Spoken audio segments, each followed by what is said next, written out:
Hello everyone, this is me Arshna. I hope you all doing very well.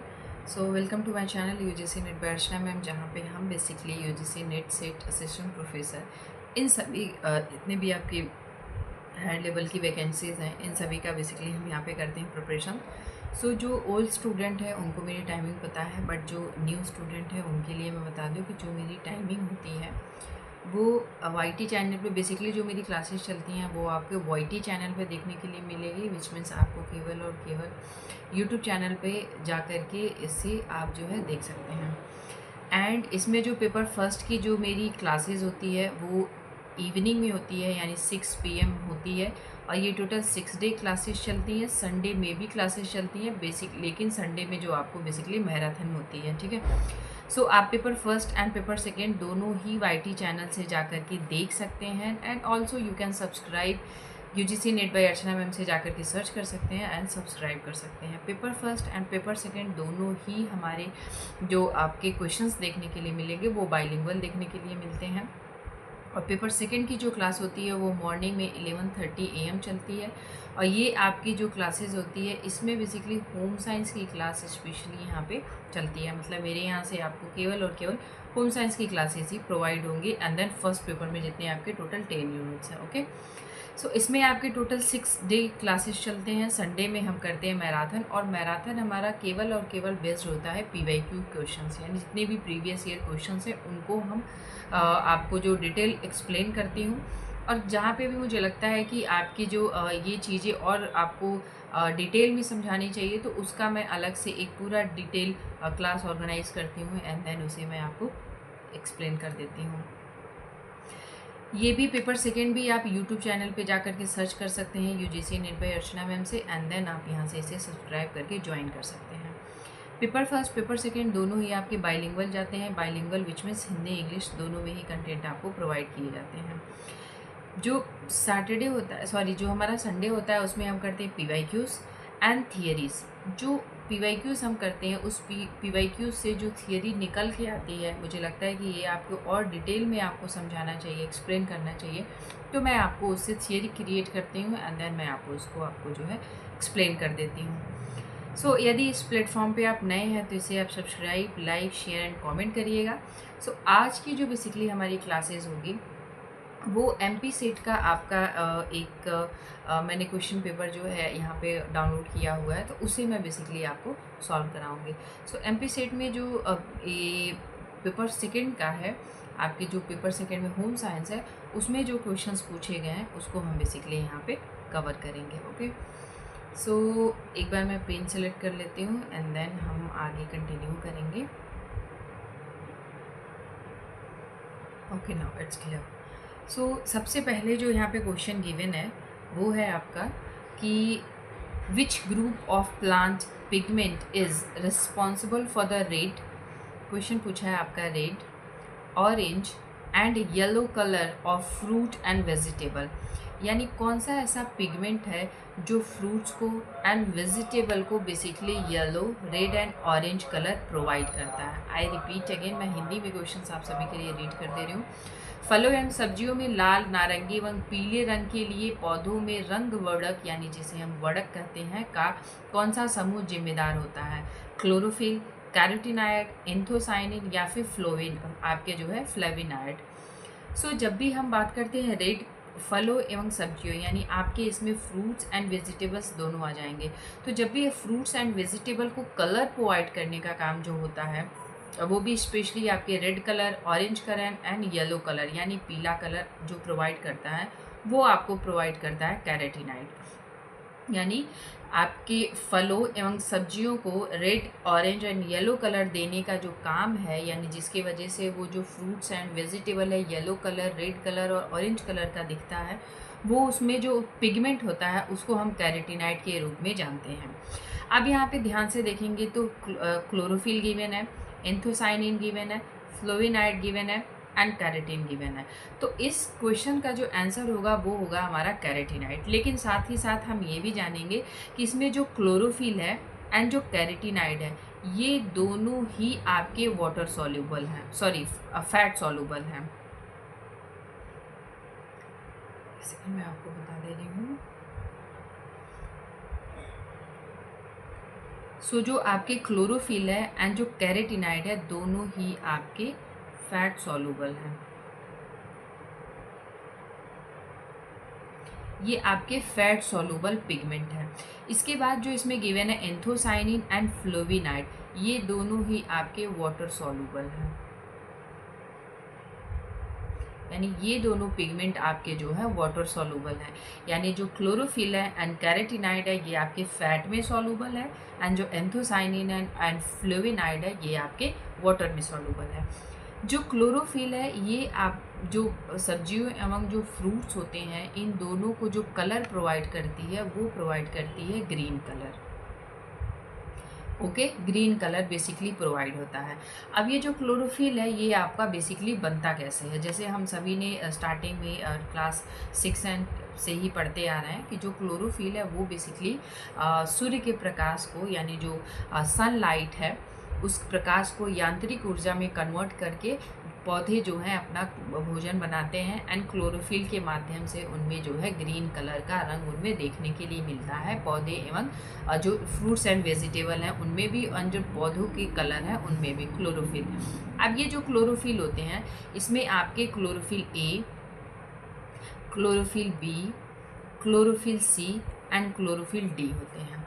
अब इनके भी अलग अलग कलर प्रोवाइड होते हैं। जो क्लोरोफिल ए होता है ये आपको बेसिकली ब्लू एंड ग्रीन रंग प्रोवाइड करता है। ओके, जो क्लोरोफिल आपकी बी होती है इससे बेसिकली आपको जो है येलो एंड ग्रीन रंग प्रोवाइड होता है, एंड जो सी है इससे बेसिकली आपकी ब्लू एंड ग्रीन रंग मिलता है, एंड जो डी है ये आपका ब्राउनिश कलर प्रोवाइड करता है। ठीक है, तो इसके बारे में भी हो सके मे बी आपके एग्जामिनेशन में, क्योंकि एनटीए इतना डीप क्वेश्चंस पूछते आया है स्टार्टिंग से, तो हो सके कि इस तरीके के क्वेश्चंस आगे में भी चांसेस है कि इस तरीके के क्वेश्चंस और डीप में जा सकता है। सो 2-3 चीज़ें यहाँ पे क्लियर आप करके रखें कि जो भी जो आपका क्लोरोफिल एंड कैरेटिनाइड है दोनों ही आपके फैट सॉल्युबल हैं, एंथोसाइनिन एंड फ्लेविनाइड ये दोनों आपके वाटर सॉल्युबल हैं। जो एंथोसाइनिन है ये आपको ब्लू कलर प्रोवाइड करता है, यानी जो जिसमें आपके सारे बेरीज आ जाएंगे, बेरीज हो गई, चेरी हो गई, ब्लूबेरी, मलबेरी, ये सारी जितनी भी आपकी बेरीज हैं वो आ जाती हैं। फ्लेविनाइड इसी का ही एक रूप है, बट किसी किसी जो है फूड पिगमेंट में है ये जो है वाइट रंग आपको प्रोवाइड करता है, यानी फ्रूट्स एंड वेजिटेबल को बेसिकली वाइट रंग प्रोवाइड करता है। ओके, एंड कैरेटिनाइड जो है ये आपका फैट सॉल्युबल है। कैरेटिनाइड में भी दो आपके कैरेटिनाइड देखने के लिए मिलते हैं। एक तो कैरेटिनाइड जो आपको yellow colour, red colour and orange colour provide करता है। इसी का ही एक पार्ट होता है जिसे हम कहते हैं बीटालिन। आप सभी को पता होगा बीटालिन। तो बीटालिन होता है, आप इसे एल समझिएगा। जो बीटालिन होता है ये बेसिकली जितने भी आपकी बीट्स रूट्स हैं, यानी जो आपके आप चुकंदर है, जो आपका चुकंदर है उसमें ये बेसिकली देखने के लिए मिलता है। ठीक है, तो जो बीटालिन है वो आपका फैट सॉल्युबल है, क्लोरोफिल आपका फैट सॉल्युबल है, एंथोसाइनिन फ्लेविनाइड ये आपके वाटर सॉल्युबल है। ठीक है, नेक्स्ट क्वेश्चन हम मूव करेंगे। Which of the following processing method involve heating food at high temperature. Question पूछ रहा है high temperature and short period of time in order to reduce the risk of spoiling. यानी ये basically जो risk है उसको कम करता है, यानी निम्नलिखित में से किस प्रसंस्करण विधि में भोजन के खराब होने के जोखिम को कम करने के लिए कम समय, यानी जो इसमें समय है वो कम लगता है तथा उच्च तापमान पे गर्म किया जाता है। तो इनमें से कौन सा भोज्य पदार्थ होगा जिसको ये ट्रीटमेंट दिया जाता है। ऑप्शन गिवन है आपके ब्लांचिंग, इरेडिएशंस, या फिर पॉस्चराइजेशंस, या फिर ऑल ऑफ दीज। सो मैंने इससे पहले भी ये क्वेश्चंस बहुत ही डिटेल में आपको कराया है कि जो अल्ट्रा हाई टेम्परेचर और शॉर्ट टाइम कैसे रखते हैं इस पर। शॉर्ट टाइम जो आपके टाइम पीरियड इसमें कम होता है, टाइम पीरियड अधिक होता है, तापमान इसमें ज़्यादा होता है। तो ये जो ऑप्शन इसमें आपका करेक्ट हो जाएगा वो हो जाएगा आपका पॉस्चराइजेशन, यानी पॉस्चुरीकरण। कैसे? क्योंकि जब हम कम समय और उच्च तापमान पे मिल्क को ही बेसिकली बॉईल करते हैं, और इसका जो इस समय का तापमान होता है, यानी जो समय होता है, जो आपका समय होता है वो 15 मिनट का होता है, एंड जो तापमान होता है वो आपका 75 डिग्री सेल्सियस होता है। यानी इसमें आपके बेसिकली 75 डिग्री सेल्सियस पे 15 मिनट के लिए आपके मिल्क को, इसमें मिल्क को बेसिकली रखा जाता है, वो पॉस्चराइजेशन इसमें होता है।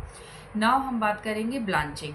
ब्लांचिंग जो हमारी जो ब्लांचिंग है, इसमें बेसिकली जो फूड होते हैं या फिर जो सब्जियां हैं, इसमें बेसिकली जितनी भी सब्जियां होती हैं उनकी बेसिकली ब्लांचिंग होती है। ब्लांचिंग क्रिया में क्या होता है कि पहले आपका इसमें जो बॉइलिंग पॉइंट होता है, यानी जो वाटर की बॉइलिंग पॉइंट है वो आपकी 80 से 90 डिग्री सेल्सियस में होती है। यानी इसमें जो वाटर है वो पूरी तरीके से बॉयल नहीं होता है, इसमें छोटे छोटे बबल्स आने लगते हैं एंड इसी बीच में जो वेजिटेबल्स हैं उन्हें इसके अंदर डाला जाता है एंड ब्लांचिंग की जाती है। कुछ समय बाद उन फूड पदार्थ को, उस भोज्य पदार्थ को या फिर उस वेजिटेबल्स को, फ्रूट्स को ठंडे पानी में, डायरेक्ट बर्फ़ के पानी में डाल दिया जाता है, जिसके उस ऊपर की जो स्किन्स हैं वो सारी निकल जाती हैं। बहुत ही पीलिंग क्रिया उसकी बहुत ईजिली हो जाती है एंड देन उसको आफ्टर दैट उसकी ब्लांचिंग क्रिया संपन्न हो जाती है एंड देन उसको यूज़ में लिया जाता है। ब्लांचिंग क्रिया के द्वारा इसमें जितने भी मेथड गिवन है आपके, ब्लांचिंग हो गए, पॉस्चराइजेशंस हो गए एंड इरेडिएशंस हो गए। सो ब्लांचिंग क्रिया एंड जो आपके पॉस्चराइजेशंस हैं, इन दोनों के द्वारा ही जो फूड्स हैं, जो वेजिटेबल्स हैं, जो फ्रूट्स एंड वेजिटेबल्स हैं, इनके अंदर जितने भी एंजाइमेटिक रिएक्शंस हैं उनको रोका जाता है, सेल्फ लाइफ इंक्रीज़ की जाती है, और जितने भी स्पॉइलिंग है यानी जितने भी बैक्टीरिया हैं, जितने भी आपके इसमें जो जितनी बैक्टीरिया हैं जो इन्हें जल्दी स्पॉयल करने के लिए रिस्पॉन्सिबल होती हैं, उन सभी को मारा जाता है, यानी उन सभी को किल किया जाता है एंड देन इनकी सेल्फ लाइफ को इंक्रीज़ किया जाता है। ठीक है, नाउ हम बात करेंगे इरेडिएशंस क्या है। इरेडिएशंस का मतलब होता है कि ऐसे भोज्य पदार्थ जिनमें रेडिएशन के कारण, यानी इनमें कुछ प्रकार के रेडिएशन दिए जाते हैं, जिसमें आपके आ जाते हैं गामा रे हो जाती है, एक्सरे हो जाती है, इलेक्ट्रॉन बीम्स हो जाते हैं। ये कुछ ऐसे रेडिएशंस हैं जिनको पास करके फूड में पास किया जाता है एंड देन हार्मफुल जितने बैक्टीरियाज हैं, जितने आपके इंसेक्ट्स हैं, जितने आपके माइक्रो ऑर्गेनिज्म हैं, इन सभी को किल किया जाता है एंड देन फूड की सेल्फ लाइफ को इंक्रीज़ किया जाता है, और उससे होने वाले जितने भी फूड बॉर्न इलनेस हैं, यानी जितने भी उससे होने वाले डिजीज़ हैं, उन सभी को किल किया जाता है, यानी उन सभी को कम किया जाता है। जब भी इरेडिएशंस की प्रक्रिया होती है तो इसमें गामा रे, एक्सरे एंड साथ ही साथ आपके इलेक्ट्रॉन बीम जो होते हैं, ऐसे रेडिएशंस का यूज़ किया जाता है, यानी फूड में वो रेडिएशंस पास किए जाते हैं जिसके कारण जितने भी आपके बैक्टीरिया, इंसेक्ट्स हैं जो हमें नहीं दिखते हैं, वो सारे मारे जाते हैं एंड फूड की सेफ लाइफ जो है इंक्रीज़ हो जाती है। तो इसमें जो आपकी ब्लांचिंग है, विकिरण है, पॉस्चराइजेशंस है, ये सारे ही आपके जो है फूड को प्रोटेक्ट करने के लिए बेसिकली ये सारे मेथड हैं।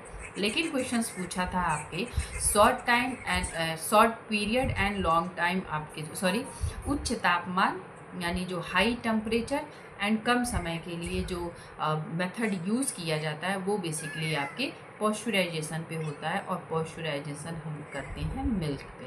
Okay, next question is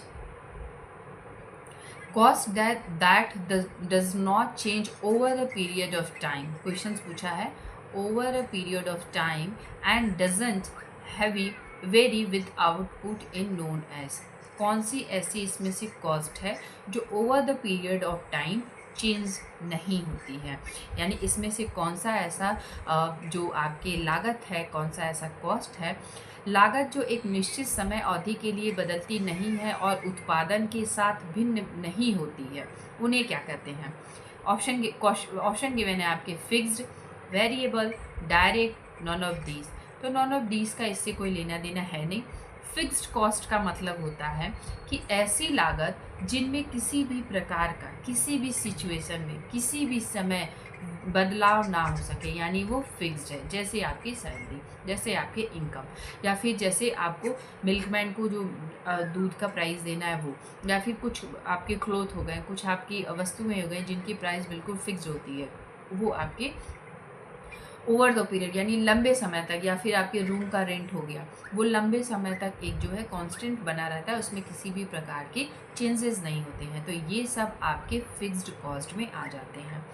now next इसमें गिवन है variable cost.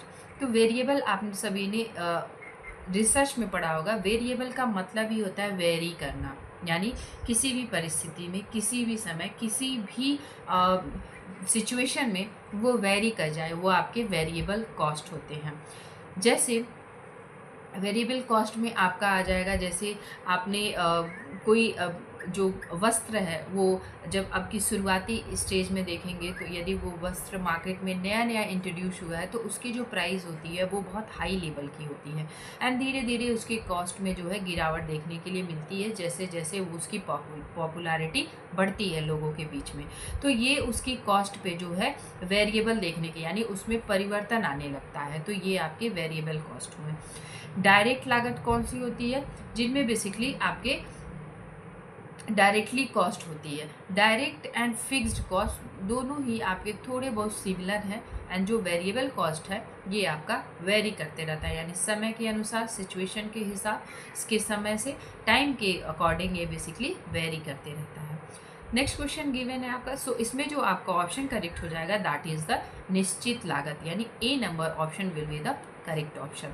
Next question is ISO 9000 का तात्पर्य है, यानी refer to, ISO 9000 refer to किसको बेसिकली रेफर करता है, क्वालिटी मैनेजमेंट स्टैंडर्ड को, क्वांटिटी मैनेजमेंट स्टैंडर्ड को, क्वालिफिकेशन मैनेजमेंट स्टैंडर्ड को, या फिर इन सभी को।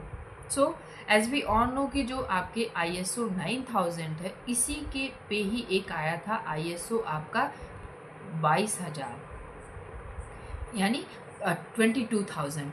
ये बेसिकली क्या करता है, जो आपका ISO 22,000 है, ये जो भी एक बिजनेसमैन अपने बिजनेस को इम्प्लांट कैसे करेगा, अपने बिजनेस को स्टार्ट कैसे करेगा, उसके स्टार्टिंग से लेकर के उसके सेटिंग पॉइंट तक, यानी जब तक वो पूरी तरीके से उस चीज़ को इम्प्लीमेंट ना कर ले, लागू ना कर ले, उन सभी के बेसिकली क्वालिटी को ये मेजर करते रहता है। यानी एक बिजनेसमैन के फूड का यदि वो बिजनेस करना चाह रहा है तो उस फूड के क्वालिटी से लेकर के, यानी फूड के मैन्युफैक्चरिंग से लेकर के, उसकी प्रिपरेशन से लेकर के, उसके फाइनल जब कंज्यूमर तक जाता है, उन सभी की क्वालिटी को मैनेजमेंट करने का काम करता है। सो ये बेसिकली एक क्वालिटी मैनेजमेंट स्टैंडर्ड है, यानी जो आपका ISO 9000 एंड ISO 22,000, ये दोनों ही आपका क्वालिटी मैनेजमेंट स्टैंडर्ड है। आप किस चीज़ की क्वालिटी को ये मैनेज करता है, जो फूड के या फिर किसी भी प्रकार का, स्पेशली जो फूड के बिजनेसेस हैं, जितने भी फूड के बिजनेस हैं, जो कोई आप फूड के बिजनेस को जो है आप स्थापित करना चाह रहे हैं, तो उन सभी के बिजनेस को बेसिकली ये उनकी क्वालिटी को मैनेज करता है, एंड देन उसमें जो भी आपने प्रोडक्ट आप जो है अपने फूड अपने बिजनेस में रखना चाह रहे हैं, उसके क्वालिटी को भी ये मेजर करता है। नेक्स्ट क्वेश्चन से, विकिरण खाद्य संरक्षण की एक तकनीक है, यानी radiation is the technology of food preservation where radiation is measured in a rad of margent. Now radiation is measured in gray which is equivalent, किसके बेसिकली इक्विवेलेंट होता है। ऑप्शन गिवन है आपकी 10 डॉट्स, 100 डॉट्स, 10 मार्जिन्स, या फिर 100 मेगाट्स। तो ये जो आपके यहाँ पे पूछा है कि जो विकिरण खाद्य संरक्षण है, यानी radiation is technology of food preservation where radiation is measured in rad, या फिर आपके megarads. Now radiation is measured in a gray which is equivalent, किसके बेसिकली इक्वलेंट है, 10, 100, 10 मेगाट्स, या फिर 100 मेगाट। सो इसमें जो आपका ऑप्शन करेक्ट हो जाएगा, it will be the 100 rads. Okay, next question इसमें है, which of the following is known as a Maillard reaction. So Maillard reaction मैंने बहुत ही डिटेल में अलग अलग अपने जितने भी सेशन है सब में लिया है, तो आज हम केवल आंसर पे फोकस करेंगे। ऑप्शन गिवन है इसमें, अमीनो समूह एवं हाइड्रोक्सिलिक समूह की जब प्रतिक्रिया होती है, यानी उन दोनों के अमीनो के बीच में जब रिएक्शंस होते हैं, या फिर अमीनो समूह एवं कीटो समूह का जब प्रतिक्रिया होती है, यानी reaction between amino group and keto group, या फिर अमीनो समूह एवं एल्डिहाइड समूह की प्रतिक्रिया होती है, यानी reaction between amino group and aldehyde group में, या अमीनो समूह एवं कार्बोनिक समूह की प्रतिक्रिया होती है, यानी रिएक्शन होता है between amino group and carboxylic group में। ओके, सो इसमें जो आपका ऑप्शन करेक्ट हो जाएगा, it will be the D number option will be the correct option. Why? क्योंकि जब आपका मिलाड रिएक्शंस होता है, सो अमीनो समूह जो है यानी जितने भी अमीनो ग्रुप्स हैं वो रिएक्शन करते हैं कार्बोनिलिक ग्रुप के साथ। ओके, सो कार्बोनिलिक जितने आपके जो कार्बोनिली आपके जितने समूह है, जितने ग्रुप्स हैं, उनके साथ बेसिकली अमीनो जितने ग्रुप्स हैं वो रिएक्शन करते हैं। नेक्स्ट क्वेश्चन गिवन है इसमें, उच्च वैचारिक ढांचे का क्या नाम है जिसके माध्यम से शोध किया जाता है? What is the name of conceptual framework? Option में ही, क्वेश्चन में ही गिवन है आपके कॉन्सेप्चुअल फ्रेमवर्क की बात कर रहा है, in which the research is carried out. क्या वो आपके ऑब्जेक्टिव होते हैं, हाइपोथेसिस होते हैं, सिनॉप्सिस होते हैं, या डिज़ाइन होते हैं? क्वेश्चन को हम एक बार और रिपीट करेंगे। What is the name of the आपके कंसेप्चुअल फ्रेमवर्क, यानी कौन सा ऐसा जो आपका बेसिकली स्टेप होता है जिसमें कॉन्सेप्चुअल फ्रेमवर्क आप तैयार करते हैं कि आपका जो रिसर्च है या जो आपके डिसर्टेशन है वो फ्यूचर में कैसे दिखेगी। ओके, ऑप्शन गिवन है, क्या वो रिसर्च ऑब्जेक्टिव है, क्या वो उद्देश्य है, या फिर आपकी हाइपोथेसिस है, सिनॉप्सिस है? तो इसमें जो आपका ऑप्शन करेक्ट हो जाएगा, it will be the research design. Why? क्योंकि जब रिसर्च डिजाइन तैयार होती है तो वो एक फ्रेमवर्क तैयार करती है कि आपका जो रिसर्च है वो फ्यूचर में कैसा दिखेगा। ठीक है, ऑब्जेक्टिव का मतलब होता है कि जो आपने रिसर्च कर रहे हैं वो सोसाइटी के लिए, आपके देश के लिए, खुद आपके लिए कितना जो है प्रॉफिटेबल है, कितना उनसे जो है रिलेटेबल है, कितना वो रिलेट कर पा रहा है, यानी उसका बेसिकली उद्देश्य क्या है। ऐसा तो नहीं है जो आप रिसर्च कर रहे हैं उसका कोई उद्देश्य ही नहीं है, बस आप रैंडमली आपने जो है ऑब्जेक्टिव रेडी कर दी हैं, यानी जो भी आपने ऑब्जेक्टिव रेडी किए हैं वो कितना प्रॉफिटेबल है आने वाले समय में, यानी आपके जो सोसाइटी है उसके लिए कितना प्रॉफिटेबल है। तो उद्देश्य बेसिकली एक अच्छा ऑब्जेक्टिव रेडी होता है वो आपका 4 से 5 होना चाहिए, यानी जैसे आपने देखा होगा 2 समथिंग समथिंग 2 समथिंग समथिंग, इस तरीके से आप जो है उद्देश्य तैयार करते हैं, ऑब्जेक्टिव तैयार करते हैं। तो जो एक सही माना गया है वो ये है कि 4 से 5 आपके ऑब्जेक्टिव हैं, तो ये आपके अच्छे ऑब्जेक्टिव के अंतर्गत आते हैं, यानी 5 से आपके कम होने चाहिए, 5 से अधिक ऑब्जेक्टिव्स नहीं होने चाहिए एक रिसर्च में। हाइपोथेसिस क्या होती है? हाइपोथेसिस बिल्ड करती है कि आप किस तरीके से रिसर्च को आगे करेंगे, यानी जब भी आप एक फिनोमिना को देखते हैं तो आप उसे ऑब्जर्व करते हैं, ऑब्जर्वेशन से डेवलप होती है हाइपोथेसिस। यानी जब भी आप किसी फिनोमिना को आपने देखा, कोई रिव्यू लिटरेचर पढ़ा, कहीं पे कुछ भी कोइंसिडेंट हुआ, आपने उसे देखा, उससे आपने ऑब्जर्व किया, उसको ऑब्जर्व करने के बाद जो आप हाइपोथेसिस डेवलप करते हैं वो आपकी हाइपोथेसिस बेसिकली। ओके, हाइपोथेसिस ये एक टेंटेटिव स्टेटमेंट होता है, एक हंच होता है। हाइपोथेसिस एक आपका जो है टेंटेटिव स्टेटमेंट होता है। क्यों? क्योंकि ये आगे चल के इस तरीके की चीज़ें होंगी भी नहीं, हो भी सकती हैं, आपकी नहीं भी हो सकती हैं, लेकिन जब आप किसी फिनोमिना को, किसी रिव्यू लिटरेचर को, किसी भी एक पर्टिकुलर जब आप कोइंसिडेंट को देखते हैं एंड देन वहाँ से आप अपने रिसर्च आप अपने हाइपोथेसिस को डेवलप करते हैं, तो वो एक टेंटेटिव होती है, वो परमानेंट स्टेटमेंट नहीं होता है, वो एक टेंटेटिव स्टेटमेंट होता है। ओके, इसमें भी आपके 2 हाइपोथेसिस होते हैं, एक आपका हो जाता है नल हाइपोथेसिस, दूसरा आपका होता है अल्टरनेटिव हाइपोथेसिस, जिसे हम रिसर्चर हाइपोथेसिस कहते हैं। नल हाइपोथेसिस कहती है there is no difference between variable, यानी जो नल हाइपोथेसिस है always says that there is no difference between variable, यानी जो वेरिएबल है उनके बीच में किसी भी प्रकार का कोई अंतर नहीं है। लेकिन जो अल्टरनेटिव हाइपोथेसिस होती है वो कहती है there is difference between the variable, यानी जो भी वेरिएबल हैं उनके बीच में कोई ना कोई अंतर तो है, जो आपकी रिसर्च हाइपोथेसिस होती है। नल हाइपोथेसिस को हमेशा टेस्ट किया जाता है और रिसर्चर हाइपोथेसिस को कभी भी टेस्ट नहीं किया जाता है। जो नल हाइपोथेसिस होती है उसी को टेस्ट करने के बाद अल्टरनेटिव हाइपोथेसिस को माना जाता है। ये जो दोनों ही हाइपोथेसिस हैं ये बेसिकली एनपीसी यानी नॉन प्रोबेबिलिटी कर्व को फॉलो करती हैं। ठीक है, अब इसमें एक जो आपकी नल हाइपोथेसिस होती है एंड देन आपकी जो ऑल्टरनेटिव हाइपोथेसिस होती है, इसमें जो नल हाइपोथेसिस होती है वो अल्फ़ा होती है। ठीक है, एंड जो आपकी ऑल्टरनेटिव हाइपोथेसिस होती है वो हमारी बेसिकली होती है बीटा। ओके, रिसर्च डिज़ाइन का मतलब होता है कि वो आपके पूरे रिसर्च का एक फ्रेमवर्क तैयार करता है कि रिसर्च आपका आगे चल के किस तरीके से दिखेगा।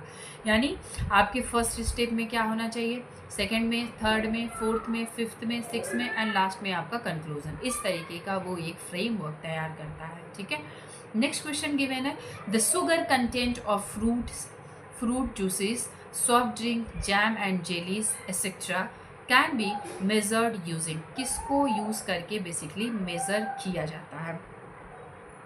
ऑप्शन गिवन है आपके पीएच मीटर, तो पीएच मैंने बहुत बार समझाया है आपको, आप मेरी जितने भी आपकी पुरानी वीडियोस हैं उन्हें देख सकते हैं, या फिर प्यूरिटीमीटर से किया जाता है या फिर रिफ्रेक्टोमीटर। तो यस, रिफ्रेक्टोमीटर से बेसिकली जो है जैम, जेली और जितने भी आपके पे ड्रिंक होते हैं यानी जितने सॉफ्ट ड्रिंक हैं उनमें जो उसमें कितना जो है उसमें जो आपके शुगर कंटेंट कितना है इसे रिफ्रेक्टोमीटर से बेसिकली मापा जाता है। So C number option will be the correct option. Next one is, खाद्य पदार्थ के संरक्षण अवधि को बढ़ाने के लिए मॉडिफायर एटमॉस्फेयर पैकेजिंग की जाती है। इस पैकेजिंग में उपयोग में आने वाली गैसें हैं, कौन कौन सी ऐसी गैसें हैं जो इनके में आती हैं। क्वेश्चन पूछ रहा है, for extending the shelf life of food product modify atmosphere packaging is used, the gas used in the packaging is। so इसमें कार्बन डाइऑक्साइड, नाइट्रोजन, ऑक्सीजन, ये तीनों ही गैसें यूज़ की जाती हैं आपकी जो इतने भी आपके पैकेजिंग होते हैं। ठीक है, जो फूड की पैकेजिंग होती हैं उनमें तीनों ही ये गैसें यूज़ की जाती हैं। इसमें जानने वाली बात ये है कि जो नाइट्रोजन है ये बेसिकली यूज़ किया जाता है सेल्फ लाइफ को इंक्रीज़ करने के लिए। ठीक है, जो उसकी सेल्फ लाइफ है वो लंबे समय तक भोजन जो है, जो भी खाद्य पदार्थ है वो लंबे समय तक मतलब वैसे ही बना रहे जैसे उसकी पैकेजिंग हुई है। जो कार्बन डाइऑक्साइड है ये बेसिकली जितने सूक्ष्म माइक्रो ऑर्गेनिज्म होते हैं आपके, जैसे बैक्टीरिया हो गए, जैसे आपके बैक्टीरिया हो गए, आपके मोल्ड हो गए, आपके फंगी हो गए, इन सभी को बेसिकली प्रोटेक्ट करने का काम करती है। यानी carbon dioxide bacteria, mould, fungi को कुछ हद तक उस भोज्य पदार्थ में ना लगने के लिए रिस्पॉन्सिबल होती है। ऑक्सीजन क्या करता है, जो इसमें ऑक्सीजन होता है एज ए प्रिजर्वेटिव इसमें यूज़ किया जाता है। ऑक्सीजन बेसिकली सेल्फ लाइफ को इंक्रीज करते हुए किसी भी प्रकार की बाहरी रिएक्शन के द्वारा, यानी जो किसी भी प्रकार का बाहरी रिएक्शन होता है तो उसमें मोल्ड, बैक्टीरिया, फंगी ये सारी चीज़ें ना लगे, नमी उसमें ना जाए, इन सारी चीज़ों को कुछ हद तक बेसिकली प्रोटेक्ट करने का काम करता है। सो इसमें तीनों ही आपके जो इसमें गैसेस गिवन है, carbon dioxide, nitrogen and oxygen, तीनों ही रिस्पॉन्सिबल होती हैं। एंड एक चीज़ मैं आपको यहाँ पे और बता दूँ कि जब आप डेक्सट्रिनाइजेशंस होता है, यानी जब स्टार्च को विदाउट वाटर कुक किया जाता है तो उसे हम कहते हैं डेक्सट्रिनाइजेशंस। डेक्सट्रिनाइजेशंस क्रिया बेसिकली देखा जाता है हम रोटी पे देखते हैं, यानी हमारा ब्रेड पे देखा जाता है। तो जो ब्रेड होती है जब वो फूलती है या फिर जो रोटी है जो फूलती है तो उस समय उसमें कार्बन डाइऑक्साइड गैस बेसिकली आ जाती है। ठीक है, सो ये आपके जो डेक्सट्रिनाइजेशंस होता है जिसके कारण रोटी पे ब्राउनिश कलर देखने के लिए मिलता है, या फिर ब्रेड पे ब्राउनिश कलर देखने के लिए मिलता है, या टोस्ट पे ब्राउनिश कलर देखने के लिए मिलता है, वो इसीलिए मिलता है क्योंकि इसमें बेसिकली जो है स्टार्च को विदाउट वाटर कुक किया जाता है। ओके, नेक्स्ट क्वेश्चन इज, इनमें से कौन सा खाद्य पदार्थ प्रोबायोटिक कहा जाता है? Which of the following food can be term as a probiotic? आपने प्रोबायोटिक सुना होगा, प्रीबायोटिक सुना होगा क्योंकि आप इतने दिन से प्रिपरेशन कर रहे हैं, या फिर यदि आप आपका फर्स्ट टाइम होगा तब भी आपने अभी तक तो इतना देख ही लिया होगा कि प्रोबायोटिक एंड प्रीबायोटिक्स क्या होते हैं।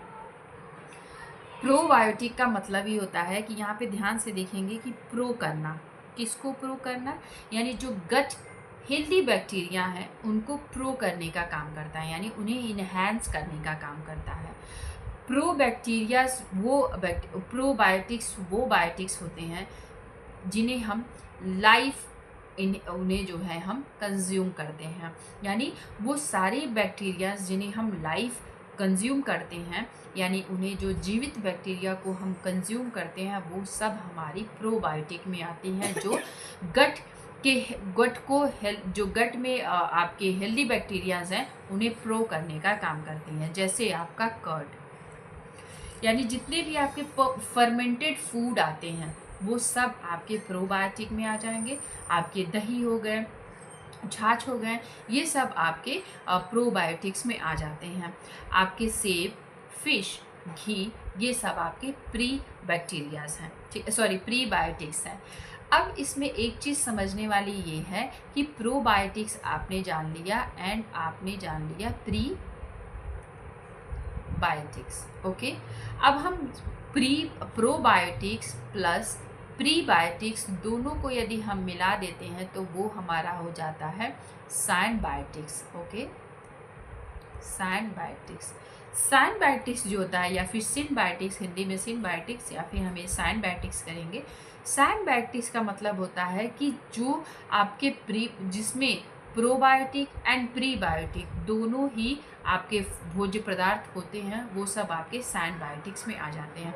साइनबायोटिक्स ओवरऑल इम्यून सिस्टम और बॉडी के पूरे ओवरऑल बॉडी के हेल्थ को मेज़र करता है, यानी पूरे बॉडी के हेल्थ को देखता है।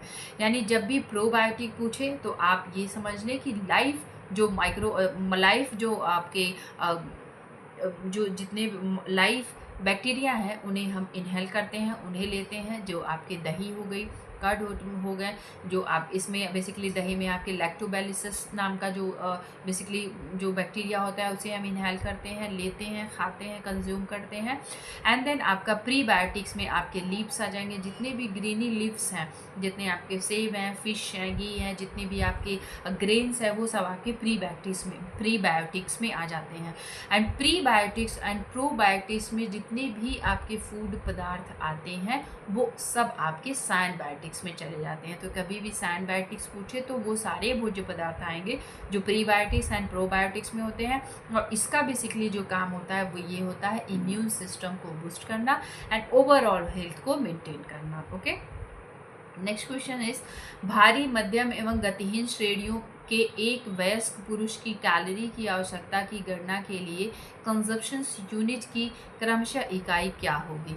For computing calories requirement for an adult man from heavy, moderate and sedentary work categories, the consumption unit will be respectively, यानी हमें इसमें बताना है कि इसमें आपका जो है heavy worker, moderate worker and sedentary जो मेन है उसकी जो कैलोरी है उसकी कितनी कंजप्शंस होनी चाहिए, यानी उसका जो खपत है वो कितनी होनी चाहिए यदि वो हैवी वर्क कर रहा है, मॉडरेट वर्क कर रहा है एंड आपके जो है सेडेंट्री वर्क कर रहा है, यानी हल्के वर्क कर रहा है। तो इसमें जो आपका ऑप्शन गिवन है वो है 1.8 या फिर 1.4, 1.2, 1.6, 1.2, 1.0। सो ये बेसिकली जो आपका RDA है 2024 का, इसके अकॉर्डिंग बेसिकली पूछ रहा है, यानी सॉरी 2022 का RDA है उसके अकॉर्डिंग ये आपके यहाँ पे क्वेश्चंस है। सो 1.6, 1.2 एंड 1.0 एक कैलोरी की आवश्यकता होती है यदि वो व्यक्ति भारी, मध्यम और गतिहीन श्रेणियों में वर्क कर रहा है। तो next question is the form of cholesterol which is considered beneficial for heart health is, कौन सा ऐसा इसमें से है जो हृदय को स्वस्थ में बेसिकली लाभदायक होता है? हृदय के स्वास्थ्य के लिए इनमें से कौन सा कोलेस्ट्रॉल के रूप में लाभदायक माना जाता है, यानी कौन सा कोलेस्ट्रॉल ऐसा है जो हार्ट के लिए बेसिकली लाभदायक माना जाता है? ऑप्शंस गिवन है आपके LDL यानी low density lipoprotein, very low density lipoprotein या फिर हाई डेंसिटी लिपोप्रोटीन। सो इसमें बेसिकली जो आपका एलडीएल गिवन है ये आपके बैड कोलेस्ट्रॉल होते हैं, और वेरी लो डेंसिटी लिपोप्रोटीन भी आपका बैड कोलेस्ट्रॉल के अंतर्गत आ जाएगा। और जो एचडीएल है यानी हाई डेंसिटी लिपोप्रोटीन ये आपका गुड कोलेस्ट्रॉल होता है। यानी कभी ऐसा भी दे दे आपको तो ध्यान रखें कि ये गुड कोलेस्ट्रॉल के अंतर्गत आता है। सो हाई डेंसिटी लिपोप्रोटीन जो है हार्ट के लिए या फिर हाइपरटेंशन के पेशेंट जो हैं या फिर कार्डियोवास्कुलर के जितने भी पेशेंट हैं उन सभी के लिए ये जो है गुड माना जाता है, यानी उन सभी पेशेंट के लिए ये जो है अच्छा माना जाता है। कौन सा खनिज एंटीऑक्सीडेंट के रूप में भूमिका निभाता है? Which mineral is the best known as, इसमें से कौन सा मिनरल ऐसा है जो best known for the role of antioxidant, यानी इसमें से एंटीऑक्सीडेंट के रूप में कौन सा बेसिकली अच्छा माना जाता है? तो ऑप्शन गिवन है आपके magnesium, selenium, potassium and copper. So इसमें जो आपका ऑप्शन करेक्ट हो जाएगा वो हो जाएगा सेलेनियम एंड कॉपर, दोनों ही हो जाएगा क्योंकि ये दोनों ही एंटीऑक्सीडेंट के अच्छे स्रोत होते हैं। जो सेलेनियम होते हैं ये जितने भी आपके जलीय भोज्य पदार्थ होते हैं या फिर जलों में जो यानी जो एक्वेटिक प्लांट्स होते हैं या फिर जो एक्वेटिक फ्रूट्स वगैरह हो गए, यानी जो ज़्यादा पानी में रहते हैं उनमें बेसिकली एंटीऑक्सीडेंट अधिक देखने के लिए मिलता है। यानी जो सेलेनियम है एंड जो कॉपर है इन दोनों में ही आपके एंटीऑक्सीडेंट अधिक मात्रा में देखने के लिए मिलेंगे। So B and C option will be the correct option हो जाएगा। एंड मैग्नीशियम एंड पोटेशियम में एंटीऑक्सीडेंट अच्छी मात्रा में नहीं होते हैं। एक चीज़ और हम यहाँ पे समझेंगे कि जब भी हम मिनरल्स की बात करते हैं, मैंने बहुत ही डिटेल में आपको मिनरल्स के बारे में बताया हुआ है, तो एक हमारे आते हैं माइक्रो मिनरल्स एंड दूसरा आता है हमारा मैक्रो मिनरल्स। ठीक है, तो माइक्रो मिनरल्स में बेसिकली हमारा आ जाता है आयरन और मैक्रो मिनरल्स में हमारा आ जाता है कैल्शियम। ओके, तो इन दोनों के बीच में क्योंकि आयरन कैल्शियम ज़्यादा ही पूछा जाता है हम लोग में, हमारे जो सब्जेक्ट हैं, तो इसमें बहुत ही माइनर अंतर है क्योंकि हम आयरन कैल्शियम दोनों एक ही में ही कंसीडर करते हैं। लेकिन जो माइक्रो मिनरल्स के अंतर्गत हमारा आयरन आता है एंड मैक्रो यानी उससे जो आपका साइज में जो बड़े हैं, यानी जो जिनकी बॉडी में अधिक रिक्वायरमेंट होती है, जैसे आपके कैल्शियम हो गए, आपका फॉस्फेरस हो गया, यानी आपके फॉस्फेरस हो गए, आपका आयोडीन हो गया, इन सारी चीज़ों का बेसिकली आपके मैक्रो मिनरल्स में आते हैं। एंड माइक्रो मिनरल्स में आपके आ जाता है आयरन। ओके, साथ ही साथ हम इसे हिडन फूड भी कहते हैं, हिडन हंगर के नाम से भी जाना जाता है। यानी जितने भी आपके मिनरल्स होते हैं वो हिडन हंगर के नाम से भी जाने जाते हैं। Next question is which one of the following statement is not correct for omega 3 fatty acid, इसमें से कौन सा ऐसा है जो ओमेगा 3 फैटी एसिड के लिए करेक्ट नहीं है? ऑप्शन गिवन है आपके, omega 3 fatty acid are obtain both from plant and animal source. क्या ये प्लांट एंड एनिमल दोनों ही सोर्स से ऑब्टेन किए जाते हैं? नेक्स्ट गिवन है the डिग्रेडेशंस of omega 3 fatty acid occur eight high temperature during cooking. क्या जब हाई टेम्परेचर पे बेसिकली खाने को बनाया जाता है तो उसमें ओमेगा 3 फैटी एसिड का विघटन हो जाता है? या फिर नेक्स्ट गिवन है आपके ALA, DHA एवं EPA ये तीनों ही ओमेगा 3 फैटी एसिड्स हैं? या फिर आपके जो लिनोलेइक है एंड आर्किडेनिक है एसिड भी ओमेगा 3 फैटी एसिड्स हैं। क्या ये सारे आपके ओमेगा 3 फैटी एसिड में आते हैं? तो यस, जो आपका लिनोलिक है, लिनोलेइक है एंड आर्किडोनिक है एंड आपके ओमेगा 3 फैटी एसिड है, ये सब आपके जो है ओमेगा 3 फैटी एसिड के अंतर्गत आ जाते हैं। सो इसमें जो आपका ऑप्शन करेक्ट हो जाएगा D number option will be the correct option. Next question given है ICD की कार्यप्रणाली। आप इंटीग्रेटेड चाइल्ड डेवलपमेंट स्कीम, मैंने कई बार आप सभी को इस प्लेटफॉर्म पे बताया हुआ है कि ये बेसिकली 1975 में आया था। जो इंटीग्रेटेड चाइल्ड डेवलपमेंट स्कीम है ये बेसिकली चाइल्ड और वुमेन, चाइल्ड एंड वुमेन दोनों को ही प्रोटेक्ट करने का काम करती है। अब ये कैसी वुमेन को प्रोटेक्ट करने का काम करती है? जो आपकी गर्भवती वुमेन है, यानी जितनी भी आपकी प्रेग्नेंट वुमेन है, प्रेगनेंसी से लेकर के उनके जो प्रेगनेंसी पोस्ट प्रेगनेंसी तक उनकी जो है ICDS में देखभाल की जाती है। और जितने चिल्ड्रन हैं, जितने आपके 6 ईयर तक के जितने चिल्ड्रन आते हैं, उन सभी के जितने वैक्सीनेशंस हैं, जितने आपके सप्लीमेंट्स हैं, ये सारे वहाँ से प्रोवाइड किए जाते हैं। क्वेश्चन पूछा है कि नॉट अ फंक्शन, आपके जो है फंक्शनिंग सिस्टम, यानी इसमें से ICDS का कौन सा कार्य नहीं है, यानी ICDS इसमें से कौन सा कार्य नहीं करता है।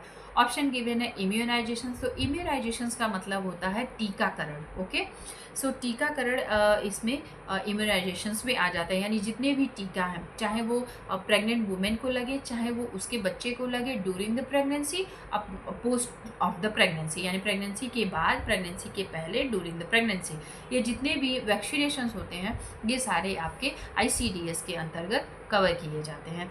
Supplement nutritions, yes, supplementary nutritions भी प्रोवाइड किया जाता है। नॉन फॉर्मल एजुकेशन भी दिया जाता है। अब ये एजुकेशंस कैसे होंगे? जितने भी आप देखा होगा कि इंटीग्रेटेड चाइल्ड डेवलपमेंट स्कीम के द्वारा जितनी फीमेल जाती हैं गाँव में, आपके जो है स्लम एरिया में, जो उन्हें शिक्षित करती हैं, उन्हें तरह तरह की वैक्सीनेशन के बारे में बताती हैं, ओरल पोलियो के बारे में सूचना देती हैं, साथ में उन्हें जो है वो चीज़ प्रोवाइड भी करती हैं। सैनिटरी से रिलेटेड, सेफ्टी से रिलेटेड, फूड हाइजीन से रिलेटेड, बॉडी हाइजीन से रिलेटेड, सेल्फ केयर को लेकर के इस तरीके की जो भी छोटे छोटे प्रोग्राम चलाए जाते हैं वो ICDS के अंतर्गत ही आते हैं। जो ICDS के जो एम्प्लॉयज़ होते हैं वो नॉन फॉर्मल एजुकेशन के तहत रूरल एरिया में, आपके अर्बन एरिया में, ऐसे जो पिछड़े एरिया हैं वहाँ पे जाकर के बेसिकली एजुकेशन प्रोवाइड करते हैं। फॉर्मली नहीं होता है, वो नॉन फॉर्मल होता है। ओके, फॉर्मल का मतलब हो गया जहाँ पे आपका एक पाठ्यक्रम हो, एक प्लेस हो, जहाँ पे प्रॉपर आप इतने आपके जो टाइमिंग गिवन होती है कि आप इस समय से जाएंगे, इस समय से आएंगे। और नॉन फॉर्मल एजुकेशन का मतलब होता है कि इसमें फ्लेक्सिबिलिटी रहती है, इसमें किसी भी प्रकार, किसी भी एज का इसमें बच्चा हो सकता है, इसमें 10 साल का एक बच्चा भी हो सकता है और यहाँ पे 50 ईयर की कोई वुमेन भी हो सकती है। यानी ये एक हिट्रोजेनियस पॉपुलेशंस को नॉन फॉर्मल एजुकेशन कवर करता है। ठीक है, इसमें जो आपका ऑप्शन करेक्ट हो जाएगा, यानी इसमें कौन सा भाग नहीं है, वो ये है कौशल विकास, यानी स्किल डेवलपमेंट। यानी जो इंटीग्रेटेड चाइल्ड डेवलपमेंट स्कीम है वो किसी भी प्रकार की स्किल्स डेवलप नहीं करती है, चाहे वो रूरल एरिया हो, आपके अर्बन एरियाज हो या फिर स्लम एरिया हो, किसी भी एरिया में वो किसी भी प्रकार के स्किल्स को डेवलप नहीं करती है। निम्नलिखित में से कौन सी पोषणी स्तर के मूल्यांकन की प्रत्यक्ष विधि नहीं है, यानी डायरेक्ट मेथड नहीं है, यानी इनडायरेक्ट मेथड की बात कर रहा है। Which one of the following is not a direct method of assessment of nutritional status? यानी इसमें से कौन सा ऐसा है जो डायरेक्ट मेथड में नहीं आता है। ऑप्शन गिवन है आपके anthropometric measurement, clinical examinations, biochemical estimations या फिर डाइटरी असेसमेंट। सो इसमें जो आपका ऑप्शन करेक्ट हो जाएगा D number option will be the correct option. यानी जो डाइटरी असेसमेंट होते हैं इसमें पूरा हम देखते हैं कि डाइट आपका जो है कैसे कैसे है, उसका पूरा एक ब्यौरा लिया जाता है, यानी 24 आवर पूरा चीज़ें उसकी देखी जाती हैं एंड देन डाइटरी असेसमेंट किया जाता है। एंथ्रोपोमेट्री मेजरमेंट आपका जो है डायरेक्ट मेथड में आ जाता है। And then clinical examination. अब क्लिनिकल एग्जामिनेशन में जैसे आपका हाइट है, वेट है, आपकी आई से कितना दिख रहा है, दूर तक दिख रहा है कि नहीं, ये सारे आपके प्री क्लिनिकल एग्जामिनेशंस होते हैं। आपके जैव रासायनिक अनुमान या फिर बायोकेमिकल एस्टिमेशंस देखे जाते हैं, तो ये सारे आपके डायरेक्ट होते हैं। लेकिन जो डाइटरी असेसमेंट है यानी आहारी मूल्यांकन है, ये आपके इनडायरेक्ट मेथड में आ जाता है, यानी अप्रत्यक्ष मेथड में आ जाएगा। नेक्स्ट क्वेश्चन इज प्रतिरोधी स्टार्च यानी रेसिस्टेंट स्टार्च से संबंधित कौन सा कथन सत्य नहीं है। Which of the following statement is not correct in relations of आपके रेसिस्टेंट स्टार्च यानी प्रतिरोधी स्टार्च में इसमें से कौन सा जो है सही नहीं है। ऑप्शंस गिवन है आपके, it's energy value is 2 kcal पर ग्राम, या फिर यह ओट्स, पके चावल, पके आलू, केले, मक्के बहुघात यात्रा में पाया जाता है, मतलब अधिक मात्रा में पाया जाता है। आपके ओट्स हो गए, कुक्ड राइस हो गए, कुक पटेटोज़ हो गए, बनानाज हो गए, मेज़ हो गए, इन सभी में अधिक मात्रा में पाया जाता है। या फिर आंतों में जीवाणु इसे स्टार्च एंड फैटी एसिड, मैंने बहुत ही आपको डिटेल में जितने भी चेन फैटी एसिड्स हैं, single chain fatty acid, double chain fatty acid, poly chain fatty acid, इन सभी को मैंने बहुत ही डिटेल में इससे प्रीवियस सेशंस में कवर कराए हुए हैं। या फिर इसका ग्लाइसेमिक इंडेक्स उच्च होता है, अतः मधुमेह के रोगियों के लिए हानिकारक होता है, यानी it has a higher glycemic index, so it is harmful for the diabetic patient. क्या ये इसका जो ग्लाइसेमिक इंडेक्स है वो हायर होता है और इसके वजह से जो डायबिटिक पेशेंट्स हैं उनके लिए हार्मफुल होता है? सो यस, इसका जो ग्लाइसेमिक इंडेक्स होता है, जो आपका प्रतिरोधी स्टार्च होता है, इसका ग्लाइसेमिक इंडेक्स जो है हायर होता है एंड देन हार्मफुल होता है आपके डायबिटिक पेशेंट के लिए। सो इसमें पूछा है नहीं, तो नहीं यानी आपका D number option will be the correct option होगा कि ऐसा नहीं होता है। एंड देन इसका जो मूल्य होता है 2 कैलोरीज प्रति ग्राम होता है। ये बेसिकली ओट्स में, चावल आपके जो बॉयल्ड राइस में, बॉयल्ड पोटैटोज़ में, आपके मक्के में, साथ ही साथ जो स्टार्च एंड फैटी एसिड है इन सब में बदलता है, लेकिन इसका जो ग्लाइसेमिक इंडेक्स है वो हाई नहीं होता है। एंड देन ये जो डायबिटिक पेशेंट्स हैं उनके लिए हार्मफुल नहीं होता है, लेकिन यहाँ पे हाई पूछा है तो इस वजह से हमें जो है डी ऑप्शन को कंसीडर करना होगा। नेक्स्ट क्वेश्चन गिवन है, हेपेटाइटिस के आहार प्रबंध में निम्नलिखित में से कौन से पोषणीय तत्व की मात्रा देनी चाहिए, यानी कौन सा ऐसा पोषण तत्व है बेसिकली हमें तब देना चाहिए जब वो पेशेंट हेपेटाइटिस में हो। तो पहले तो आप ये जान लें कि जो हेपेटाइटिस होता है वो किसके कारण होता है। तो हेपेटाइटिस एक वायरस के कारण होने वाला एक डिजीज़ है। ओके, सो इसमें जो आप क्या देंगे, low protein, high carbohydrate and moderate fat, यानी जो फैट है वो मॉडरेट देंगे, प्रोटीन लो देंगे, हाई कार्बोहाइड्रेट देंगे, या फिर हाई प्रोटीन देंगे, हाई कार्बोहाइड्रेट देंगे, या मॉडरेट फैट देंगे, मॉडरेट प्रोटीन देंगे, मॉडरेट कार्बोहाइड्रेट, लो फैट देंगे, या फिर high protein, low carbohydrate and low fat diet देंगे। सो जब भी हम हेपेटाइटिस के आहार का प्रबंधन करते हैं तो उसमें जो हाई प्रोटीन, यानी जो उसकी प्रोटीन है वो हाई होती है, कार्बोहाइड्रेट भी हम हाई देते हैं क्योंकि उसमें ऊतकों की टूट फूट, उनके मरम्मत के लिए प्रोटीन की आवश्यकता अधिक होती है, एनर्जी की आवश्यकता अधिक होती है, लेकिन जो एनर्जी है हम फैट से ना दे करके कार्बोहाइड्रेट से उसे प्रोवाइड करते हैं, तो जो फैट होता है उसे हम मॉडरेट देते हैं। So B number option will be the correct option. Next question is, स्वस्थ शिशु की वृद्धि जन्म के उपरांत किस गति से होती है, यानी जो एक यदि हेल्दी इन्फेंट बर्थ हुआ है तो उसका जो उसके जन्म के उपरांत जो उसकी गति होगी वो किस तरीके से होगी। ऑप्शन गिवन है आपके, 6 months after birth the weight is double while become 3 times by the end of the 1 year, या फिर 4 months after birth the weight is double while become 3 times by the end of the 8 month, क्या वो 8 महीने में वो basically 3 गुना होगा। 9 months after birth the weight is double while it becomes 3 times by the end of the 18 month, या फिर the weight become double after the every 2 month of the birth, क्या जन्म के हर 2 महीने में उसका वजन जो है 2 गुना हो जाएगा।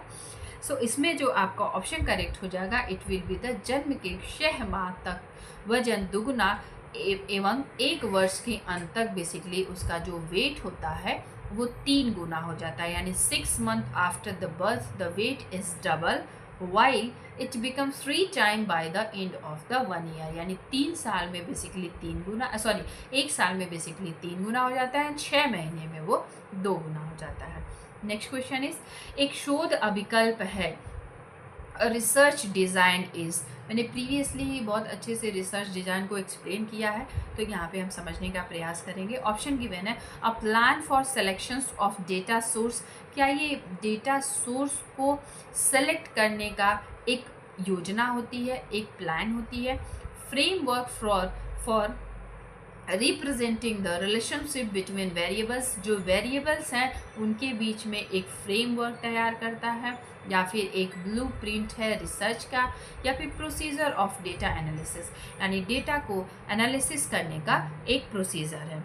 सो इसमें आप ध्यान से देखेंगे कि yes, a plan of selection of data source, ये डेटा सोर्स के प्लान को सेलेक्ट करने के साथ साथ जितने भी फ्रेमवर्क हैं, जो वेरिएबल हैं, जो रिलेशंस हैं, ब्लूप्रिंट भी बताता है, एंड डेटा कैसे एनालिसिस करेंगे उन सभी का एक डिज़ाइन तैयार करता है। So D number option will be the correct option, यानी ऑल जो जितने भी ऑप्शन इसमें गिवन है वो सब आपके करेक्ट ऑप्शंस हो जाएंगे। ओके, नेक्स्ट क्वेश्चन गिवन है इसमें, निम्नलिखित में से कौन सा बुना हुआ कपड़ा दो सिर वाले लैच सुई का उपयोग करके बनाया जाता है? Which among the following knit, अब यहाँ पे निट इन फैब्रिक के बारे में पूछा है। Knitting fabric is made by using two headed latch needle, plain single jersey fabric, double jersey fabric, pole fabric, या फिर इंटरलॉक फैब्रिक। तो जब भी हम बात करते हैं दोनों तरफ ही जो है उसके हेड हैं और भी बेसिकली लैच निडल का यूज़ किया जाता है, तो वो हमारी होती है purl fabric. Okay, so purl कपड़ा आपका करेक्ट ऑप्शन हो जाएगा। A finish that is use to eliminate shrinkage in wool fabric, इसमें से कौन सा ऐसा एक परिसज्जा है जो सिकुड़न को कम करती है ऊनी वस्त्रों में से? ठीक है, ऑप्शन आपके गिवन है क्रेबिंग, कार्बोनाइजिंग, डिकेटिंग एंड फूलिंग। सो इसमें हम दो ऑप्शन को बहुत ही अच्छे तरीके से समझेंगे जो वूल से ही रिलेटेड है।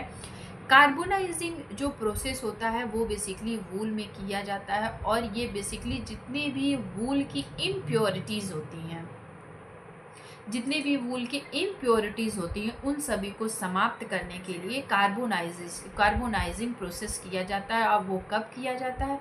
वो फैब्रिक बनने से पहले, यानी जब वूल अपने प्राइमरी स्टेज में होता है तब हम उस पर कार्बोनाइजिंग क्रिया करते हैं, जिसमें से हम ग्रीस, डस्ट, जितने भी प्राकृतिक उसमें कचड़े होते हैं उन सभी को रिमूव करने का जो काम होता है वो कार्बोनाइजिंग क्रिया के द्वारा होता है। यानी वूल से जितने इम्प्योरिटीज़ हैं उन सभी को साफ करने की क्रिया कार्बोनाइजिंग के द्वारा की जाती है। उसी में हमारी होती है कैम्बरिंग। कैम्बरिंग क्रिया तब होती है जब वूल से फैब्रिक रेडी हो जाता है, एंड देन जो है फैब्रिक रेडी हो जाता है या फिर निटिंग का प्रोसेस एक कर दिया जाता है, तो उसमें होती है कैम्बरिंग। कैम्बरिंग के द्वारा वूल में किसी भी प्रकार का सिंकेज ना पड़े, यानी वूल जो है वो सिकुड़े ना, उसके लिए बेसिकली क्रैम्बिंग की क्रिया की जाती है। डीकेडिंग की क्रिया बेसिकली की जाती है सिल्क में, एंड फूलिंग की क्रिया भी हम देखते हैं जो है इसमें आपके रेमी के जितने प्रोडक्ट होते हैं, रेमी के जो कपड़े होते हैं उनमें फूलिंग की क्रिया की जाती है। छपाई की एक विधि जिसमें रंगे हुए कपड़े, सो इसमें जो आपका ऑप्शन करेक्ट हो जाएगा it will be the A number option, यानी क्रेबिंग ऑप्शन आपका करेक्ट हो जाएगा। नेक्स्ट क्वेश्चन इज, छपाई एक विधि है जिसमें रंगे हुए कपड़े के चयनित क्षेत्रों में रंग को हटाकर डिजाइन बनाया जाता है। A printing technique in which design is made by removing colour from selecting area, this is dyeing fabric, heat transfer printing, duplex printing, discharge printing, resist printing, यानी आपके रेजिस्ट प्रिंटिंग। तो रेजिस्ट प्रिंटिंग में आपके tie and die आ जाती है, आपके batik आ जाता है जिसमें हम लगा करके मोम वगैरह, पैराफिन, मोम ये सब लगा करके बाटिक करते हैं। आपके डुप्लेक्स प्रिंटिंग में होती है यानी दोनों तरफ प्रिंटिंग, यानी बोथ साइड जो है प्रिंटिंग देखने के लिए मिलती है। हीट ट्रांसफ़र प्रिंटिंग में क्या होता है, आपने देखा होगा कि जितने भी ये कार्टून्स वगैरह आते हैं जो टी शर्ट्स वगैरह पे देखने के लिए मिलते हैं आपको, वो हीट ट्रांसफ़र की तरह इस पर बेसिकली एक मशीन होती है। अब मैं फिगर तो यहाँ ड्रॉ नहीं कर, इस तरीके से एक बड़ी सी मशीन्स होती है जिस पे यहाँ पे कपड़े को लगाया जाता है और हीट को ट्रांसफ़र किया जाता है, और जो भी आपको मोटिफ चाहिए उस मोटिफ को कपड़े के ऊपर रखा जाता है और इस हीट के ट्रांसफ़र से उस पर पेस्ट किया जाता है। यानी जब हीट का दबाव अधिक पड़ता है, हीट अधिक पड़ती है, तो वो जो आपने मोटिफ लिए हैं वो आपके क्लॉथ पे प्रिंट हो जाते हैं। ठीक है, सो इसमें जो आपका ऑप्शन करेक्ट हो जाएगा that is the discharge printing. Discharge printing के द्वारा छपाई में जो रंगे हुए कपड़े हैं चयनित क्षेत्रों से बेसिकली रंग को हटाकर डिजाइन बना दिया जाता है। तो यानी वहाँ से जब हम डिस्चार्ज प्रिंटिंग करते हैं तो वहाँ से कलर हट जाते हैं एंड वहाँ पे डिज़ाइन जो है क्रिएट हो जाती है, जो भी डिज़ाइन आप वहाँ पे प्रिंट करना चाहते हैं। कसूती कढ़ाई एक प्रकार का टाका है जो सीढ़ी नुमा दिखता है, कहलाता है क्या? सीढ़ी नुमा की बात कर रहा है। गावंती, बुगी, नेगी एंड मेथी। तो मुर्गी जो बेसिकली है जिगजैग टाका है, यानी इस तरीके से देखने के लिए मिलेगा, इस तरीके से देखने के लिए मिलता है। एंड गावंती, नेगी, मेथी ये जो आपके होते हैं इसमें आपका आ जाएगा। तो ये पूछ रहे सीढ़ी नुमा, तो आप देखेंगे सीढ़ी नुमा इस तरीके से ये बेसिकली देखने के लिए मिलता है। तो मुर्गी will be the correct option. इसमें जो गावंती है, नेगी है, मेथी है, ये सब भी इसी के एम्ब्रॉयडरी है, लेकिन जिसमें सीढ़ी नुमा देखने के लिए मिलती है वो मुर्गी है, जिसे हम जिग जैग के नाम से भी जानते हैं। ओके, सो मुर्गी जो है हमारी जिग जैग स्टिचेस के नाम से भी जानी जाती है। नेक्स्ट क्वेश्चन इज अप्रत्यक्ष गणना प्रणाली की मैट्रिक गणना में लंबाई की इकाई है कितनी? The unit of length is metric counts of indirect count system. तो मैंने डायरेक्ट और इनडायरेक्ट दोनों ही काउंट सिस्टम को बहुत ही डिटेल में बताया है, तो आज हम केवल करेंगे आंसर। 256 यार्ड ऐसा कुछ नहीं होता, 846 यार्ड भी नहीं है, 556 यार्ड भी कहीं भी नहीं है। सो जो ऑप्शन करेक्ट हो जाएगा 1000 मीटर्स, यानी 1000 मीटर। निम्नलिखित में से कौन सा नैनो मटेरियल वस्त्र सामग्री की परिचर्या हेतु जीवाणु रोधी एजेंट के रूप में प्रयोग किया जाता है? बात हो रही है which among of the following nano material is use to आपके जो antibiotical agent for finishing textile material. Option given है आपके टाइटेनियम ऑक्साइड नैनो पार्टिकल्स, या फिर gold nano particles, silver nano particle, carbon nano particle.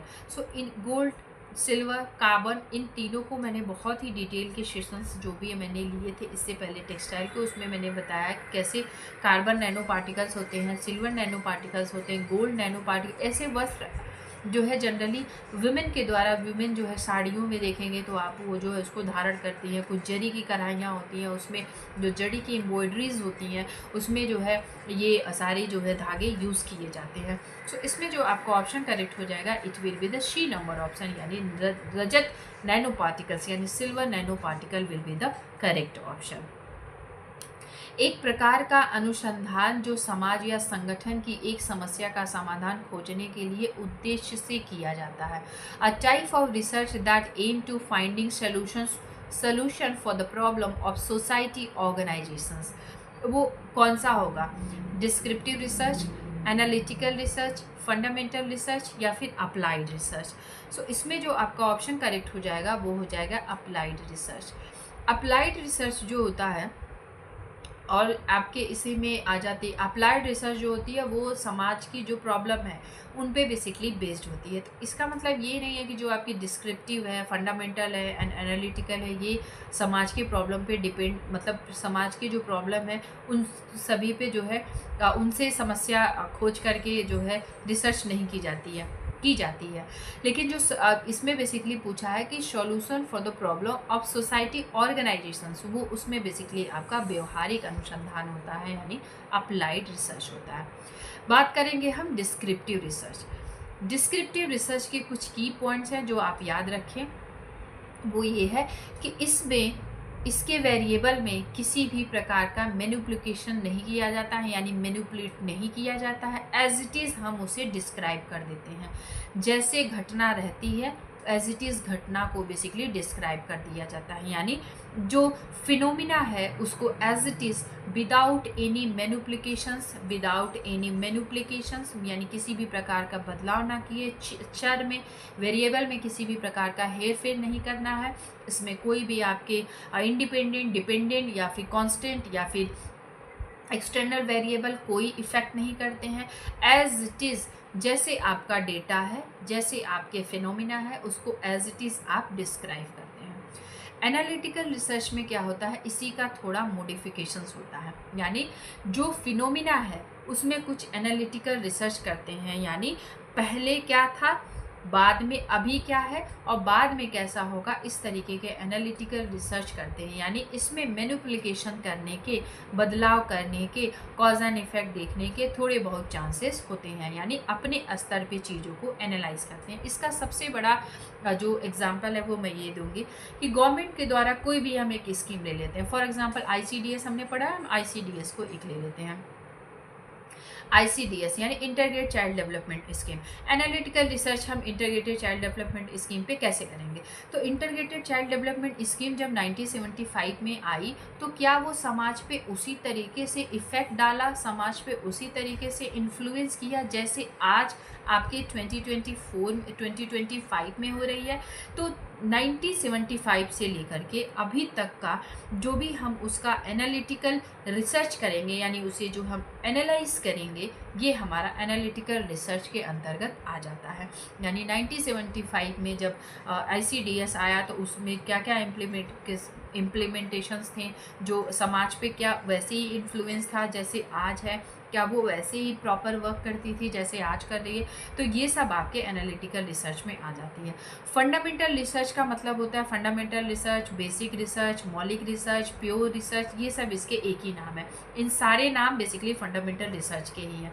तो fundamental research में नए ज्ञान को, नए एक्सपीरियंसेस को, नए चीज़ों को खोजने की बात की जाती है। और अप्लाइड रिसर्च में जो भी थियरी पहले से डेवलप है उन्हीं को बेसिकली मॉडिफाई करके नए चीज़ों को खोजने का प्रयास करती है। तो इसमें बेसिकली सिद्धांत, थियरी, ये सारी चीज़ें बनती हैं अप्लाइड रिसर्च में।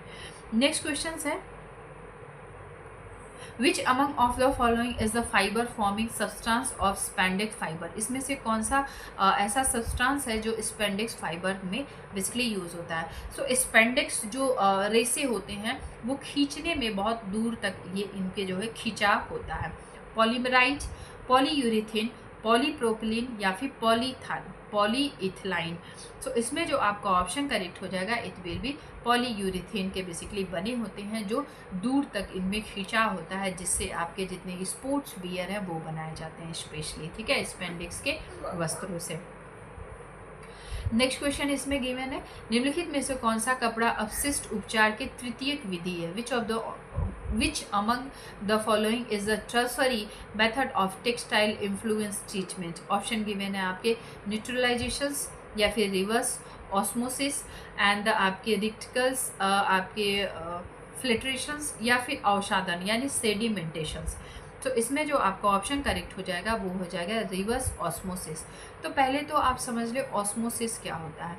ऑस्मोसिस आपके कपड़े पे भी किया जाता है, ऑस्मोसिस आपके फ्रूट्स पे भी किया जाता है। ऑस्मोसिस के बेसिकली दो इसमें बेसिकली जब ऑस्मोसिस किया जाता है तो दो मेथड यूज़ किए जाते हैं। जब फ्रूट्स एंड वेजिटेबल में ऑस्मोसिस किया जाता है तो उसमें पहला जो मेथड होता है उसमें जो शुगर लगा करके, आपके जो है सॉल्ट लगा करके या फिर विनेगर लगा करके उस फ्रूट्स एंड वेजिटेबल में से जितने भी वाटर हैं उनको निकालने का काम आपका होता है ऑस्मोसिस। यानी जो आपके प्राइमरी आपके जो क्लास 1 आपके जो है आपके जो एडिक्टिव्स हैं उनको यूज़ करके उनके जितने भी फूड एंड वेजिटेबल में जितने वाटर होते हैं उन्हें रिमूव किया जाता है। तो ये आपका हो गया जो आपके नेचुरली जो है ऑस्मोसिस किया जाता है। दूसरा ऑस्मोसिस होता है सूर्य के प्रकाश में रखने से। जब सूर्य के प्रकाश में भोज्य पदार्थ को रखा जाता है तो उससे जितने भी वाटर होते हैं वो ऑब्जर्व कर लिए जाते हैं, ये आपका ऑस्मोसिस के अंतर्गत आता है। ठीक इसी प्रकार वस्त्रों पे भी ऑस्मोसिस क्रिया की जाती है। अब ऑस्मोसिस क्रिया आपके शीत में रख के होती है, पानी में डीप करके होती है, आपके ओस के माध्यम से होती है। ये सारी चीज़ें इसके द्वारा बेसिकली ऑस्मोसिस क्रिया की जाती है। नेक्स्ट क्वेश्चन इसमें गिवन है, गैर बुने हुए निर्माण की एक विधि जिसमें स्पिननेट के रेशों को बाहर निकालने के तुरंत बाद जाल बनाए जाते हैं। यानी a technique of non woven constructions of which fibre webs are made immediately after fibre are extruded from spinneret is. क्या होता है? Dry laid fibre web, wet laid fibre web, spun laid fibre web या फिर spun face fibre web. तो इसमें जो आपका option correct हो जाएगा वो हो जाएगा स्पन लेड फाइबर वेब, ठीक है। तो स्पन का मतलब होता है वो धागे जो सब छोटे हैं और जो आपके वेट लेड यानी इसमें आपके वेट लेड आ जाएंगे एंड ड्राई लेड आपके सूखे धागे इसमें आ जाएंगे।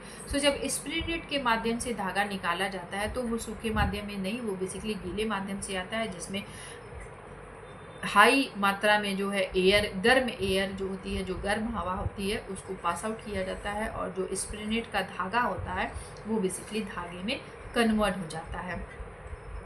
तो ये आता है स्पन लेड फाइबर वेव्स होते हैं। ठीक है, नेक्स्ट जो आपका 1 नंबर क्वेश्चन है, इसको हम करेंगे कल के सेशन में। सो आपको ये वीडियो अच्छा लगा होगा तो इसे लाइक, सब्सक्राइब एंड शेयर करिएगा। And also you can join my YouTube channel UGC NET by Archana ma'am से जाके सर्च कर सकते हैं एंड ज्वाइन कर सकते हैं। इस पर मैंने कई सारे वीडियोज़ ऐसे आप सभी के लिए प्रोवाइड किए हैं जो आप सभी को हेल्पफुल रहेंगे।